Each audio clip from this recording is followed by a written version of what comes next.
স্কুলের ক্লাসরুমে হাঁটু সমান জল, আর সেই জলের মধ্যেই দাঁড়িয়ে পড়াচ্ছেন শিক্ষকেরা, ক্লাস করছে পড়ুয়ারাও।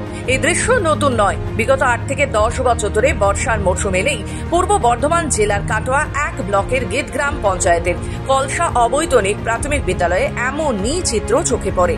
এদিনও প্রবল বৃষ্টির পর শ্রেণীকক্ষে জমে রয়েছে জল, ফলে পড়াশোনায় ব্যাঘাত ঘটেছে। শিক্ষকেরা জানিয়েছেন, প্রতি বছর বর্ষায় একই সমস্যা দেখা যায়। পুরনো ঘরগুলোর অবস্থা বেহাল হওয়ায় সামান্য বৃষ্টি হলেই জল ঢুকে যায় ক্লাসরুমে। তাই বহুদিন ধরেই নতুন ঘর তৈরির আবেদন জানানো হয়েছে প্রশাসনের কাছে। যদিও নতুন ঘর তৈরির আশ্বাস মিললেও এখনো কাজ শুরু হয়নি বলে অভিযোগ স্থানীয় বাসিন্দা ও শিক্ষকদের।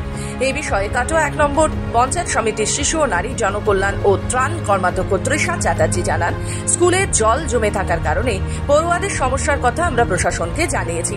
খুব শীঘ্রই এই সমস্যার সমাধান হবে। তবে কবে স্কুলের নতুন ঘর তৈরি হবে সেদিকেই তাকিয়ে শিক্ষক ও পড়ুয়ারা। আমাদের স্কুলে আসতে খুব কষ্ট হয় এবং আমাদের স্কুলে বর্ষার আগে অনেক জল জমে যায়। তো দেখছেন আমাদের কলসা অবৈতনিক প্রাথমিক বিদ্যালয় কাটোয়া 1 নম্বর ব্লকের দাহার চক্করের গীতগ্রাম অঞ্চলের কলসা গ্রাম। আমাদের স্কুলে প্রত্যেক বছরই বর্ষার সময় স্কুলে ছাত্রদেরকে নিয়ে ক্লাস করার জন্য যায় না। 3টে ঘরের এরকম অবস্থা নিয়ে এসেছে। হ্যাঁ, বৃষ্টিতে তো জলে ভর্তি হয়ে যায়, তা বাচ্চাদের খুবই অসুবিধা হয়। জল উঠে যায়, একটু নিচু হয়ে গেছে স্কুলটা, ড্রেন দিয়ে জলগুলো পাস করে না। সমস্যা বলতে দেখুন, দীর্ঘ আমি তো 16 বছর এই স্কুলে শিক্ষকতা করছি, সহশিক্ষক হিসেবে জব করেছিলাম।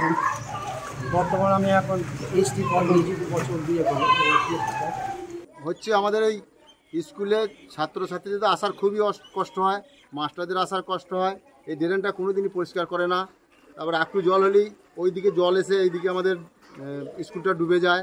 ছাত্ররা এখনও জলে দাঁড়িয়ে দাঁড়িয়ে বসে বসে পড়াশুনো করছে, পা হেঁটে অবধি জল। এই অবস্থায় খুব কষ্ট। শুনেছি স্কুলটা সব স্যাংশন হয়ে গেছে, আগেকার হেড স্যার বলে গেছে সবই হয়ে গিয়েছে। টাকা শুধু ঢোকার অপেক্ষাতেই বলেছে ঢুকে যাবে। টাকা ঢুকছে করছে তো টাকার কোনো নেই, স্কুল ভাঙারও কোনো গল্প নাই। পূর্ব বর্ধমান থেকে সুমন বিশ্বাসের রিপোর্ট, খবর বাংলা।